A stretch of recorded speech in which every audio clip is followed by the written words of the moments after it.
This is one of those days where it is ridiculously frustrating to be a fan of the New York Jets. You enter a game where it's, Jets Buccaneers, they're 13-point underdogs. They're missing a lot of prominent players. Quinnen Williams, their top three receivers. They're playing a backup center against one of the best teams in football. So the expectation was probably going to get blown out, try to keep it competitive, and try to keep Zach Wilson healthy. Well, lo and behold, the complete opposite happened as the Jets came out fully prepared on both sides of the football. On offense, Zach Wilson had probably one of his best games as a pro. He had complete command of the offense, decisive throws, quick reads. When he had to scramble, he threw it away. Something wasn't there. He looked very, very comfortable and definitely was a positive in this game. I mean, it's just very, very encouraging to see all the things he's bringing to the offense. Mike LaFleur for 50 minutes of the game, the play calling was creative, kept the Buccaneers off balance. They knew the Buccaneers were going to blitz. They offset it with screens. So Mike LaFleur, for the most part, did a lot of good things. So you go, Zach Wilson played well. The running backs, Michael Carter gets hurt. Austin Walters stepped up. Ty Johnson stepped up. So a lot of good things happened there. Austin Walters looking like a guy that you want to bring back next year. The tight ends, Kenny Bow with a couple big catches. Daniel Brown with a big catch. The offensive line played very, very well against a blitzing defense. I know they were without Shaq Barrett and Jason Pierre-Paul, but Dan Feeney played very well. George Fant gets hurt, which you'd panic by. Adoga stepped up. The offensive line was blowing up big holes where the Jets could actually effectively run the football, which was nice.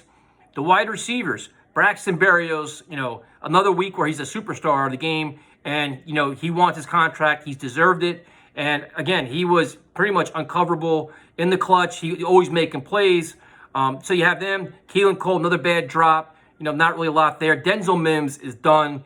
No plays, no action, nothing from him. Jeff Smith obviously has replaced him now on the depth chart. So the whole Denzel Mims experience is over. So for a good portion of the game, the Jets offense was very encouraging where they were going toe-to-toe with the Buccaneers.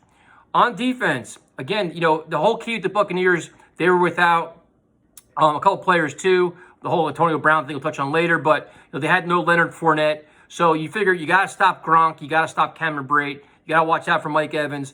But the Jets defense did a lot of bend but don't break. They were getting after Brady a little bit. In a couple clutch situations, they blitzed. They got, Michael Carter played well. Eccles, did fairly well. Bryce Hall had a kind of a tough day trying to cover Gronk and Mike Evans, but they found ways to stay in the game. They were very, very competitive. And, so you're looking at that. So the game comes down to, in my opinion, the fourth quarter where the Jets had a chance to ice up this game. They had a lead going into there. They're driving down the field. It was 24-20. So the fourth quarter, I'm so pissed I can't even talk. I'm not going to lie to you. The fourth quarter going into it, the Jets offense completely falls apart. I think it was 2 series in a row they go 3 and out. So the defense is on the field. They're giving away their lead. But they get the ball back and they drive down the field. So the game pretty much comes down to a 4th and 2. So a 4th and 2, they have a timeout on the 7-yard line. So for me, this is first guessing. You watch the stream, you have Berrios, you have Austin Walter, you have Zach Wilson, who's a very mobile quarterback. You have a lot of different things you can do here. If anything, I roll Zach Wilson out. You find different ways to get that 2 yards. I like the idea of going for it. Kicking a field goal and going up 7 against Brady, I'm like, you know what? Go for the win. A touchdown there, a first down there, game's over. You're winning it. So I like the aggressive nature of going for it on 4th and 2. So the Jets end up doing a quarterback sneak, and obviously it's not going to work. The play call looked awful. So when they asked Saleh after the game what happens, it's a communication issue. That Mike LaFleur and Zach Wilson didn't communicate correctly, so Zach Wilson ran the play as designed, which is just ridiculous. You're in a timeout.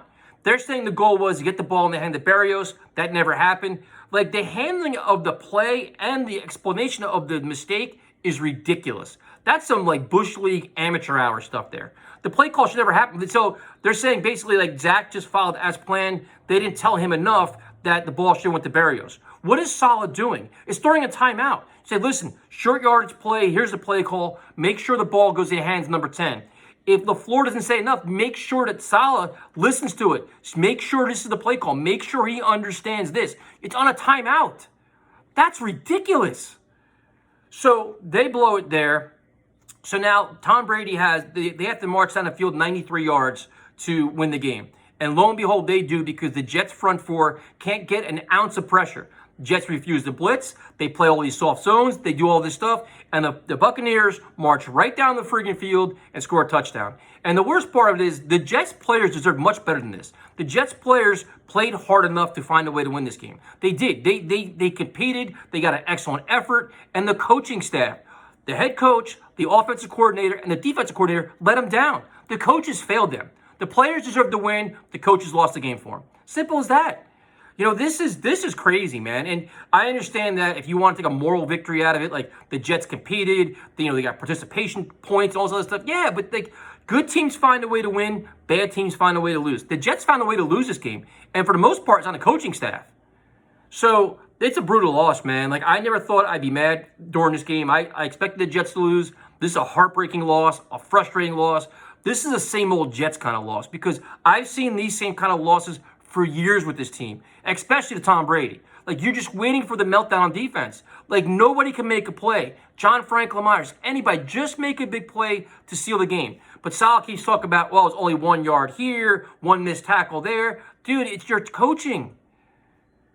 So, I mean, my biggest takeaway of this game, the stay in the loss is going to suck, but for those that are all about draft position, the Jets retain that. The biggest story for me is that Zach Wilson played very, very well. He's building on it. He's continuing to build a very strong end to the season, which is what you want. You have, Berrios, Austin Walter, Yeboah. You have a lot of guys that are contributing. A lot of young players are competing. The thing you got to worry about now is George Fant left the game with an injury. Michael Carter was concussion. Hopefully they're both back healthy. But that's it. I mean, this game is rough, dude. This is a game for 3.5 quarters. You're excited. You're all fired up, and you walk away so disappointed by it. So I'm sure I missed a lot of points, a lot of talking points, but I'm really, really annoyed. So I just want to get off of this and just go watch other football and just kind of get out of this. So talk to you later.